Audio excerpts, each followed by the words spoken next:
Hello and welcome to episode number 552 of Smart Podcast Trashy Books. I'm Sarah Wendell, and my guest this week is Melonie Johnson. Her new book, Too Wrong to Be Right, is out this week, and we are going to talk about the difference between contemporary romance and rom-coms, and writing about characters who work in the funeral industry, which we have both done. I want to give you a heads up that we start talking about different burial options and the funeral industry at about 14 minutes in. So if that's not something that you want to listen to, you want to skip ahead probably about 4 minutes. We also talk about burnout in the publishing industry and grieving the professional relationships that are lost. Now, stay tuned for a future episode because Melonie is going to join me again to take a deep dive into a book, coincidentally, that we were both reading when I recorded this interview. This is a nonfiction book called All the Living and the Dead by Haley Campbell. So we will be talking about that in a future episode. Hello and thank you to our Patreon community. I have a compliment this week. And would you believe I have given out more than 300 compliments? How cool is that? This compliment is for Amelia B, unless it's Amalia. I hope I'm saying that right. Currently, a graphic designer is working on billboards about people who inspire kindness and make the world better each day. And you feature on every single one of them. If you would like a compliment of your own, or if you would like to support the show, please have a look at our Patreon at patreon.com/smartbitches. Monthly pledges start at $1, and each pledge keeps me going each week and makes sure that every episode has a transcript. Hello, Garlic Knitter. The accessibility of the show is very important to me and to many readers and listeners as well. Plus, if you join the Patreon, you get bonus episodes, a really wonderful, fun, and welcoming Discord, and lots of other cool stuff. So have a look, patreon.com/smartbitches. And hello to Daphne, who is the newest member of our Patreon. I will have links to all of the books that we discuss in this episode and links to a lot of the things that we talk about. We talk about online courses. We talk about previous podcast episodes. We talk about a lot of things. We will have links to all of those things in the show notes at smartbitchestrashybooks.com/podcast. But without further ado, on with the conversation with me and Melonie Johnson. Hi, my name is Melonie Johnson. I am a contemporary romance author and rom-com author, I guess that we now have that distinction. I also go by the writing Lush, which is kind of become a theme or brand for me because drinking while editing seems to be my go-to. And my next romantic comedy comes out at the end of this month, end of February. And congratulations.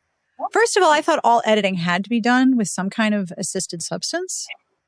Well, this is how that whole thing came about, because there's the phrase, write drunk, edit sober. And there was some conversation on a social media site that we dare not name anymore. That, I forget how it went. And I kind of I write drunk, edit drunker.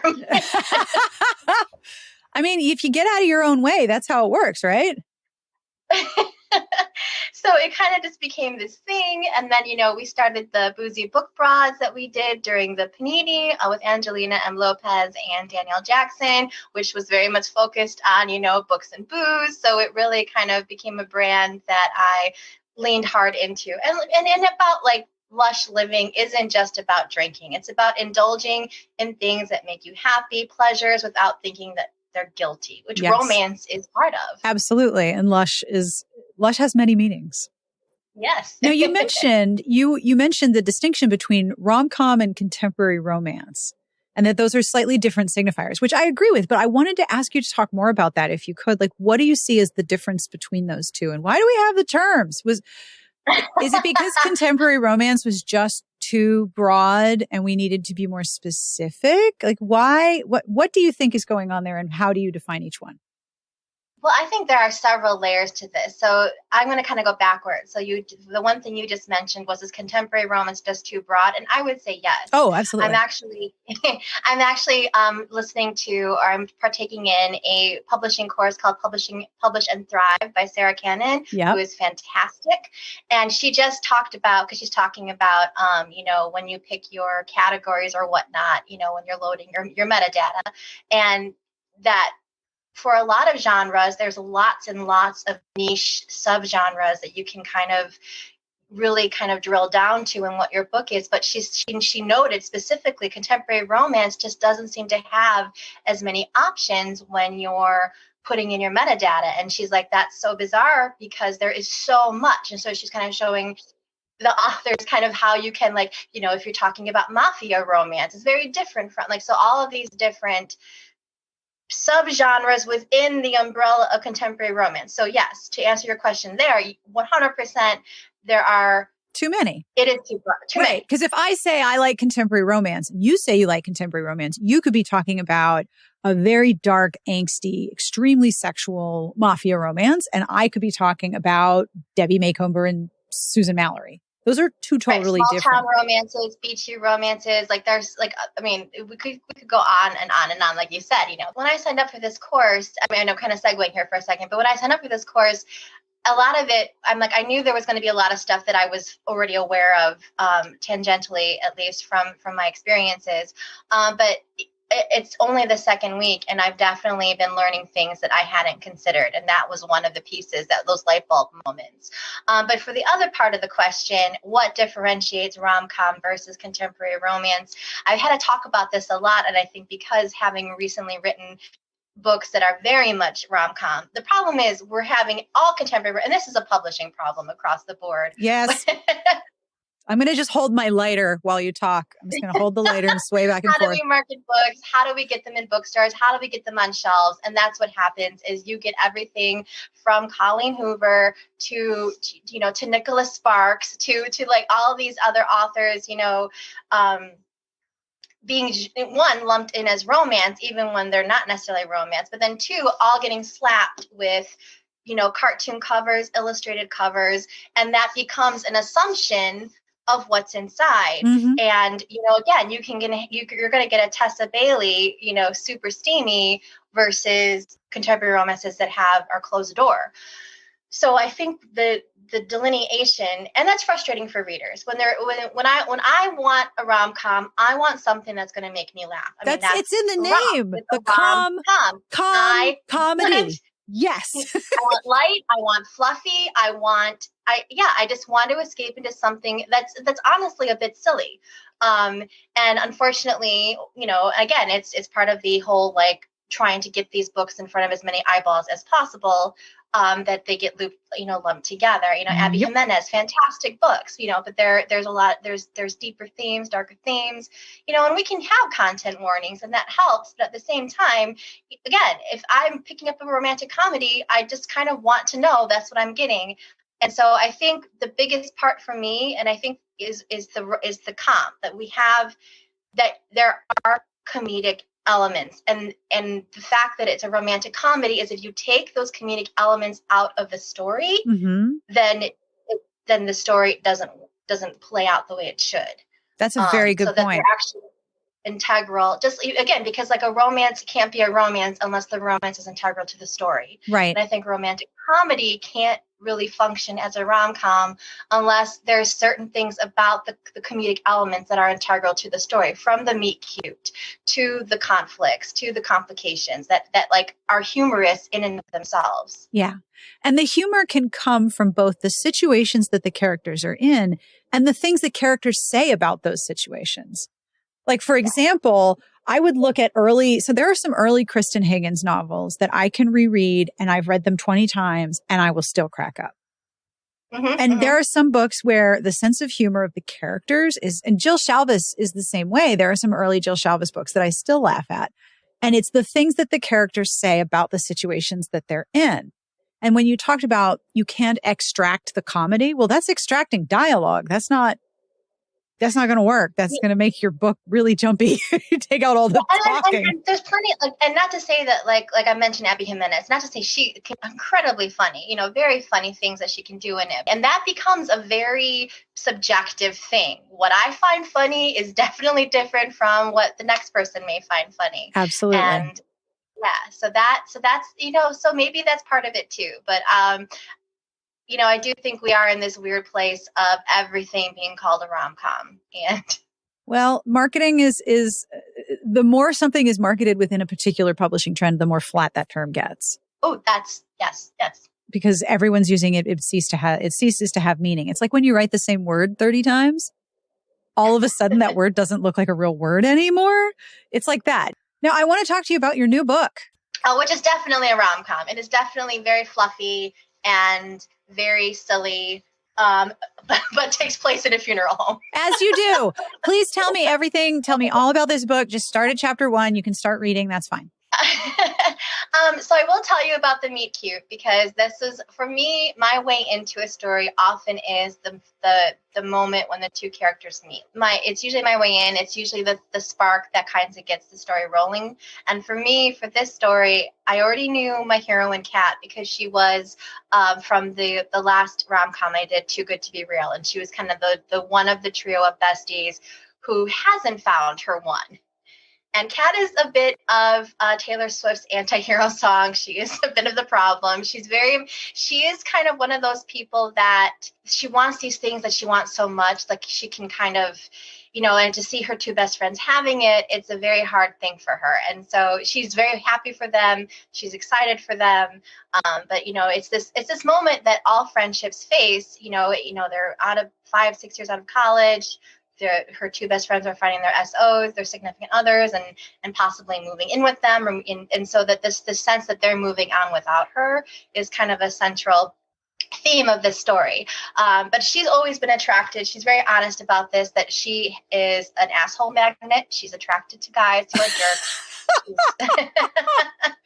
She's an asshole magnet. You've got to know someone like that. The story opens with her having a breakup with the latest asshole. Yeah. So she's kind of stuck, who ends up ditching her with his pet hedgehog. That's how the hedgehog comes into play with the story. So she ends up having to go do a last minute delivery to a funeral home. There's very explicit instructions about this boutonniere that needs to be on the body, mm-hmm. and she is not really fond of funeral homes to begin with for personal reasons that the book gets into a little bit. But she's just like, and no one's around. She can't find anybody, and she just wants to get in and get out. She does not want to be in this place. So she just goes into the room where the service is going to be held. And she's like, I do weddings. I don't do funerals, but I'm going to do this. And I'm going to stick this. I'm going to just pretend that he's a groom stiff with nerves and just get it done. And of course, that's when the hero walks in, wants to know, what the F are you doing? Why are you pinning a flower on this dead guy? And shenanigans ensue. So that's how the two meet. The hero, Mick, his family owns a funeral home in Chicago, and they're an Irish family, so they do a lot of wakes. Yeah, many. And he is very much my ode to Nick Miller from New Girl. Very tender-hearted person who's in his own way also a hot mess. So these two hot messes get together, and kind of he's a very kind of loving and understanding person in in a way that Kat really needs. Yeah, I'm all about mortician heroes. I wrote one too, so I'm a big fan of the more about this a little bit. One of the things that set up the novella that I wrote was that the hero, Jeremy, is a very goofy person. He's a big, giant, goofy, loud, silly person. But he's also part of a funeral home family. And I'm assuming that you learned this as well as I did, that in the States, a lot of funeral homes are inherited and they stay in a family. And so you have this weird ass problem of inheritance and business, but also you have to go to school to be licensed in a lot of states. The idea that you're guiding people through, as you said, the worst parts of their life was something that really attracted me. And also, I was writing what I wanted to read. I was like, screw it, he's a mortician. And they're Jewish and it's a camp. And I was writing all my own tropes anyway. That was, if you would like to read Sarah's self-service fanfic that was just for herself, that's what that is. It's all of my favorite things. Well, give us the title again. It's called Lighting the Flames, a Hanukkah romance. Yes. So Exactly. let's talk about this. What were some of the things that you learned as you were researching this book? Because you mentioned when we were emailing about mortuary makeup and services and alternative burials. There's so many burial options now that I've never seen before. And it's things that you don't want to think about, but maybe you should think about, like, how do you want, when it's your time, like, how do you, want to have, if you don't answer these questions, someone's going to have to take care of it for you. But the tarot, like the kinds where they have the composting bins that they basically put the body inside a composting bin, and then family members will decorate the bins often with lots of pictures and things like that, because it goes through a process of how long it takes. And then they get like these bags, if they want them, they get these bags and bags of compost material that you can then your garden or whatever. And then it's kind of like that lives on, and again, this makes me feel very morbid, but in some ways it could also be very comforting. Like, I find the idea of that more comforting than embalming. But it's really interesting to me to think about how this technology has changed substantially in the last few years, that humans are very creative. What can we do to create a place for the living, to remember a person, but also not make the negative impact of that person's burial so arduous for the environment? Yes. And negative in general is something. So I don't know if it's because it does seem to be kind of moving faster, and how things seem to be more opportunities, more the ideas like have so long have kind of been like, this is what happens. This is what we do. This is the process. And all of these other options that are opening up, and more states that are starting to allow these things. Many states that don't allow them are starting to. The rules are changing in some regards. And I think maybe it's like once the idea is out there, it sets off, people begin to think, and, kind of it starts to grow as to what the possibilities could be, because we are seeing more of that and seeing more companies that are providing it. So, I think it just starts to take off faster and faster. And then also the idea of it being a negative experience, not just for the environment, but for the family is something that we're seeing shift as well. And that's another thing that's kind of tackled in the story is Mick, he, kind of, how can I contribute to my family business? Because he originally, like you said, when it's an inherited business and you're kind of like, okay, I'm doing this, his sister, she knew she wanted to do it. She went to mortuary school. She got all of that stuff, the licensing. She was 100% in. His brother knew as the oldest, he would be taking over, kind of running the business, doing the books, all of that stuff. He was in. Mick was kind of like, he went to school to be a psychologist. He wasn't planning to, to be part of the business. His sister and his brother had it covered. That was great. But then his parents, who are kind of, my Moira and Johnny Rose. his parents decide that they having worked in the industry and having kind of gone through so much death and everything, and what you hear often, when you work with families, is regret, like what they didn't do, the things they didn't get to do. And so they're like, well, we're done. We're buying an RV and we are traveling the country. We are giving the business to you. And so they passed the business to their 3 children and split it equally among the 3 of them, and said, all right, it's yours. And so Mick is kind of like pulled into this, as a partner in the business, and being the kind of person he is, can't just walk away. It's like he will help, he will be there, he will, he wasn't expecting his parents to retire for another 20 years, and here they are, like, see ya. So he kind of, so for what he wants to do is he wants to build a bar in the funeral home, basically, have a reception space. I mean, it is a wake. Well, again, they already have wakes, but usually it's that's more of a separate thing. So, but he's like, why not make it, like a celebration? And this is something that is happening more and more. Chicago, there was a whole story, and it's like one of those kind of kismet moments where I was already working through this, and of course you start Googling, and sure enough, there is a local Chicago funeral home who is opening a bar and getting the licensing and doing the things required. So this is happening. That's so cool. Yeah. You must have been like, I am predicting the future. Exactly. You do have that moment of, aha. Oh, But and also, and again, because like I know, like for me, like I want like have a party, have fun, yeah. celebrate all of the good memories. And I think that we're starting to see more people that are like, yes, I want to treat this as a moment of celebration. It doesn't have to be all doom and gloom. And, Yep. Yep. Exactly. And if you're reframing what the funeral is doing and you were making it a celebration for people who have the option to add the bar. I mean, I'm sure it's not like required. You can just add it or not add it to what you're doing. But like having the option, be like, it's very much part of tradition to toast to people, to raise a glass to someone. That's a very common funeral element as well. Now, you mentioned that you are writing all the things this year. What is going on with your publication schedule? What do you have in the pipeline? So what I have in the pipeline, like as far as like what actually comes out, we'll see. So I kind of went through this weird moment of again, and the panini definitely played into this kind of like frustration of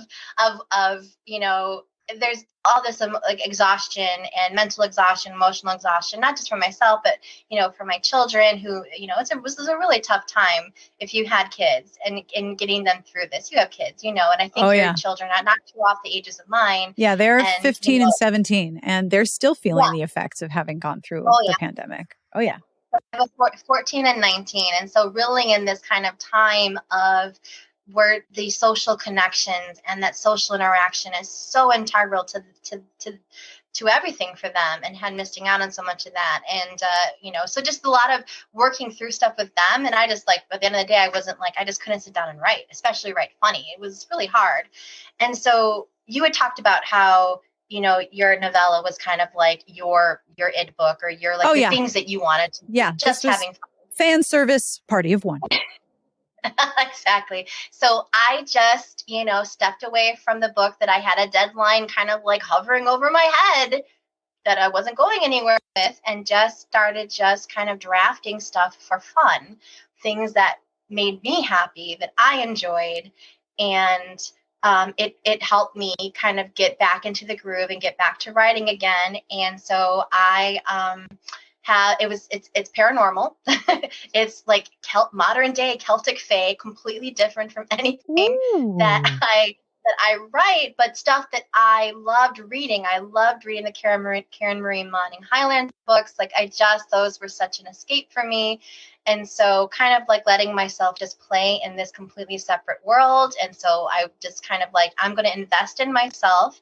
I commissioned covers, and I'm, they'll be under a pen name, so I feel like it's a safe place to play when it's not my own name. Oh, I completely understand.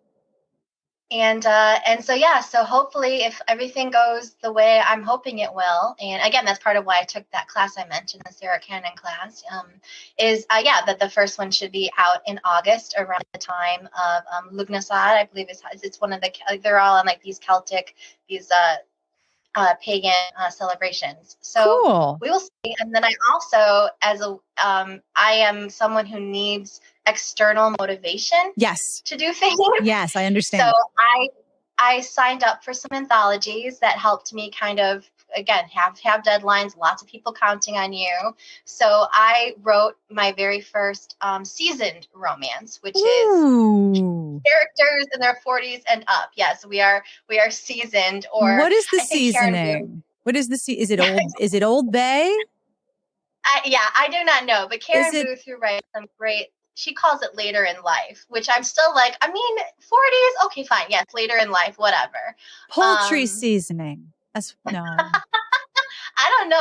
I think it's salt from all the margaritas. That's the seasoning. Or maybe some herbs de Provence. What seasoning is it?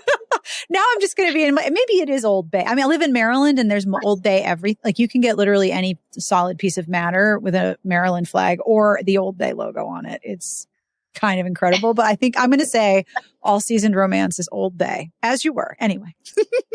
Yeah. So later in life, what have you, but with characters in their 40s and even early 50s. And I called the series the MILFs Just Want to Have Fun series. Mm-hmm. And it was a group of teachers who met kind of they all were stuck doing cafeteria duty, observation duty. I was a teacher, so I was really pulling on a lot of my experiences as a teacher. And just, again, like to just write someone my own age was I could make references to certain songs and bands and whatever and not worry like, oh my God, how will this 30-year-old or 20-something-year-old have any clue?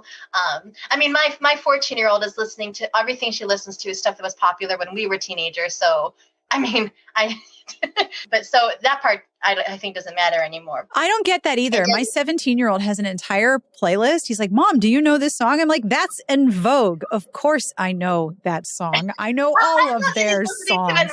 He's listening to En Vogue. He has like a 90s R&B playlist. And he's like, have you heard this before? I'm like literally once a day when I was 17. Like, what is happening right now? It is fascinating to me because my 14-year-old, she went through I kept everything. I'm such a pack rat. She went through all my old CDs and she likes to listen to them like actual, like you have everything you need at like we have a Spotify account, whatever you want, just click. And but she knows she wants to put the CD in the CD player and no, moms, this is a no skips album. We're not skipping around. This is a no skip. We're going front to back. And so, writing these characters who were, women in their 40s and 50s, and obviously the heroes as well, that was just fun for me. And so I've written three of them so far, and I plan to do two more. And, one of them's divorced, one of them has never been married, one of them wants to get married, but the guy is dragging his feet. So kind of all in different kind of situations. And, the ominous, ever-present, looming eventuality of menopause. And all the little ways it starts to trickle into your life because you're not there yet, but somehow you're feeling some of it. It grows forward into your timeline and you don't know what it is, but maybe it's something about menopause. I don't know. Yeah. Mm-hmm. The looming tentacles of menopause. Yes. And talking about those experiences and just having heroines who are like, my period might show up this month. It might not. I don't know. I'm having all the normal symptoms, but maybe it'll visit. Maybe it won't. I don't know. It's up in the air. Makes life fun and exciting and annoying. And I know there is like an entire genre or subgenre that has popped up, the midlife magical kind of series. Like there's a lot of women coming into menopause and then magical powers. I am all about that metaphor. Because if you think about it, in the portrayal of media, women who are in that age room, we're expected to just disappear.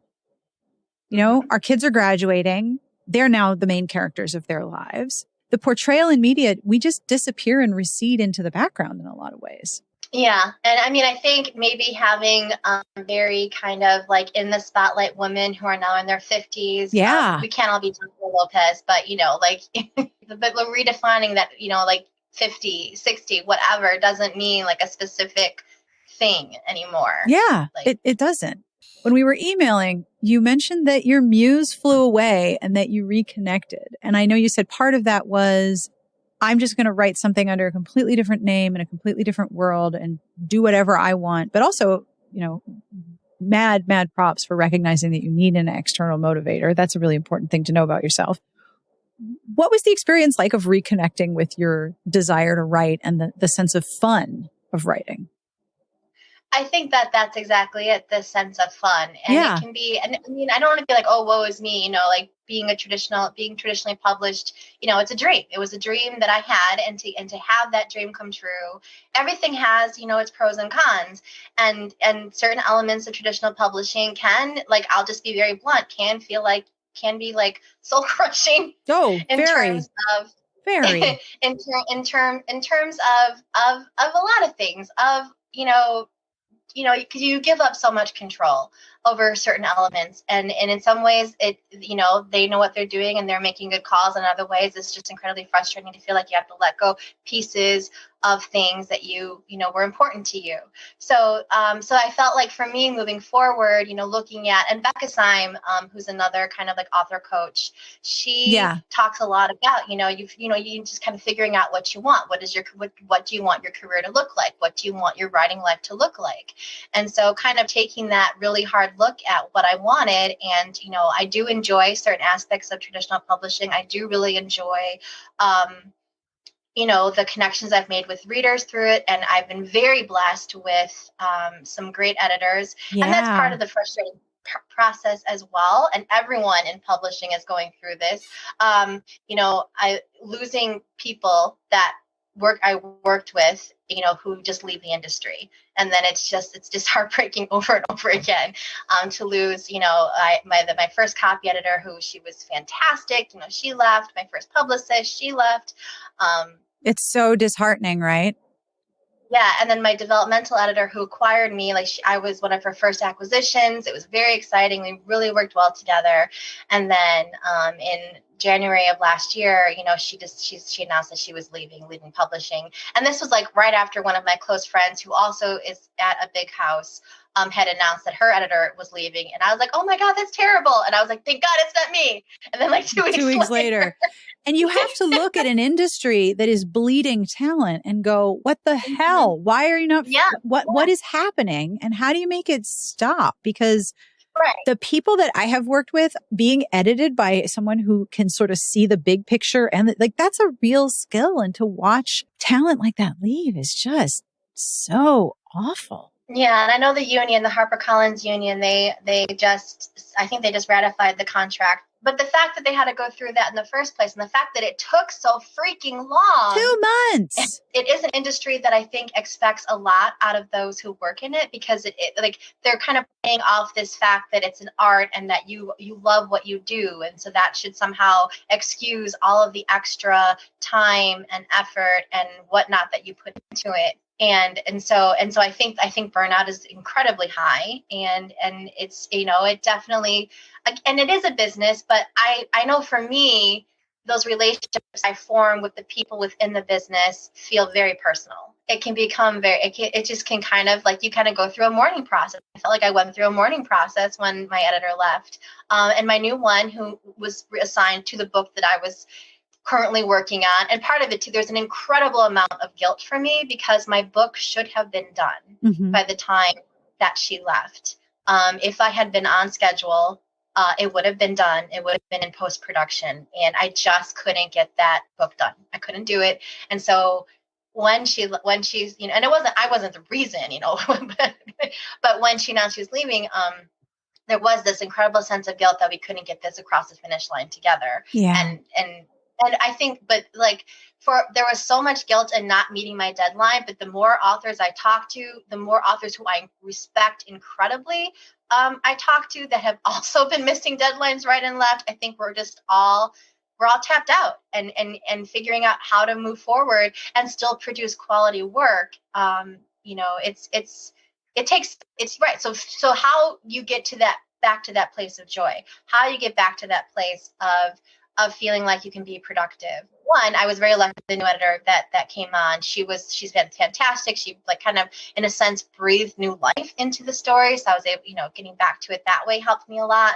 But then also it was this having to step away and work on something else. And I know for some people, it is refilling the well, and I'm trying to think of the book. There's something about like laziness or anti-lazy or something about it's not about being lazy. Laziness does not exist.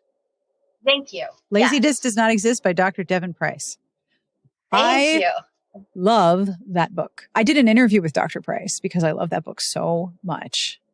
Yes, I know exactly what you're talking about, that you need to step away. Is that anywhere that I can hear that? Of course, I'll send you a link. Part of it is probably this American productivity, I don't know. The productivity narrative. The productivity gospel, which is such terrible. But the sense that, to take a step back and to read for pleasure, to watch something for pleasure, to let, do that's refill your well.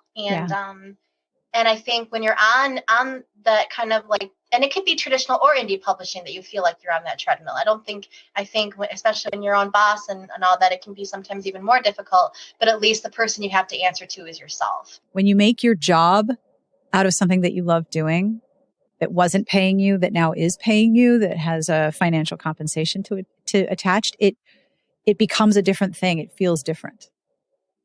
It does feel different. And also like your sense of worth, like it can all mess with your head, like how much your book sells or how much your next, advance it. Like all of those different pieces really start to mess with your sense of worth. Mm-hmm. And again, Becca Syme has some great YouTube videos about like that, your productivity is not your worth. So just kind of refiguring all that stuff out too. Yeah. Allowing myself to write for fun. It's like giving myself permission. Yeah. Write whatever you want. It doesn't matter. You don't have to listen. And I think that's true for a lot of writers, that the first book is a lot easier than the second one, because the second one, who's reading, there are people who've looked at it and responded to it. It wasn't just in your head. So I got to You were wonderful in inviting me onto the podcast back when I first debuted in 2019. Yeah. And I had that really weird experience of being a triple release. So they put 3 books out in the space of 3 months. Mm-hmm. So I went from a debut author with nothing out there to an author with 3 books out. So all 3 of those books were done, finished before they hit the market. So and I didn't know it was a luxury at the time, because I felt like I was just spinning constant plates and going bananas, but having written all those in the safe bubble of my own world without like anything outside coming into it, that you never get that back again. Because yes, even when you don't want it, every voice outside of can be in your head, and absolutely blocking that stuff out is a skill.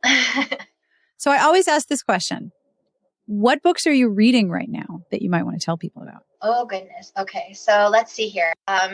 So I just got Take the Lead by Alexis Daria, which is a re-release. Yes. I remember the original cover, and I like this one very much. This is gorgeous. Well, I still have the original cover, and when that came out, my youngest, I think, was maybe 8 at the time. And she like drew a shirt on him because he didn't have a shirt. She gave him a shirt. But Alexis and I were back when Golden Heart existed. We were Golden Heart sisters together. Her would take the lead, and me with Getting Hot with the Scott. And so it was so, because I saw it was kind of part of her journey when it was first published as digital first, back when that was traditional publishing was pushing that as a thing. And to see this get a second chance, to see it come back and get kind of like the spotlight it deserves, it's been so thrilling and exciting. So I'm having fun with that, having fun with kind of like seeing the little changes and the things she added. That's really fun. And then I'm also reading The Vibrant Years by Sonali Dev. Yep. And that one, again, because I'm having fun with how she's playing with the 3-person narrative and having it kind of be this, because I love stories of sisterhood and friendship, like strong ties like that. Yeah. And which she does very well. And that book is a lot of fun. And then as far as serious stuff, I've been reading All the Living and the Dead, which I think you've been reading too. And yes. More later. I've been reading that at night, and I know I feel like Wednesday Addams, like this is my nighttime reading. Yeah, and we are going to record an episode just about that book, because it was completely serendipitous that we were both reading it at the same time. And I was like, oh my gosh, if I ask her about it, this episode's going to be like 2 hours long, because we're going to spend so much time on this book. So we're going to do another episode about All the Living and the Dead as a nonfiction book. It is so good. It is, I have to like warn people about some of the things that are in the book, but it is so good. So good. And it is very Wednesday Adam bedtime reading. It is. But I think part of it too, like nonfiction, sometimes you don't think narrative voice in nonfiction, but there is. And she, I don't remember her name right off the top of my head, but because we'll get into this when we talk about the book later. Yeah. But I think that definitely plays into how you can go about enjoying this book that touches on some very dark topics. Yeah. Yeah. Very dark. Where can people find you on the internet if you wish to be found? I'm pretty easy to find because my mom spelled my name the way she did. So Melonie, Melo with an O, N-I-E Johnson. You're either going to come across me or woman who runs casinos. I am not the casino person. She is lovely, but that's not me. That seems to be like the top two Google searches are me or Melonie Johnson that runs casinos. So Melonie Johnson, the redhead, that's me. You'll find me on Instagram. You'll find me on TikTok. I have moved over there, very like tiptoed over there, I should say. And the Writing Lush, hashtag the Writing Lush, that will be me pretty much on all the socials as well. Fabulous. Thank you so much for doing this interview. Thank you. It's always fun to talk to you. All right. We will connect again in a couple of weeks and talk about that book. But until then, thank you. And that brings us to the end of this week's episode. Thank you to Melonie for hanging out with me to talk about all of the things. And thank you to Melonie for scheduling another interview so we can take a deep dive into a book that we happen to both be reading. This book is so cool. And I want to recommend it, but I also want to be very clear that it is about death and grieving and dying. And there are a lot of really painful things inside the book. So if that's not something that you want to put into your brain, I completely understand. But if you would like to read the book in anticipation of our discussion of it, it is called All the Living and the Dead by Haley Campbell. I end each episode with a bad joke, and this week is no exception. This joke comes from Clay, who is a member of the podcast Patreon, and Clay's 9-year-old. Hello, Clay, and hello to the 9-year-old. Are you ready for this wonderful joke? Okay. Why do bees have such sticky hair? Give up? Why do bees have such sticky hair? They use honeycombs. Given that spring is showing up way, way early, like it's the end of February and my neighbor's daffodils are blooming, which is very weird for this time of year, I was very excited to have a bee joke. Bee jokes! On behalf of everyone here, we wish you the very best of reading. We hope you have a wonderful weekend, and we will see you back here next week. Smart Podcast Trashy Books is part of the Frolic Podcast Network. You can find outstanding shows to subscribe to at frolic.media/podcast. Honeycombs. That's a really good cereal. Now I want a bowl of honeycombs.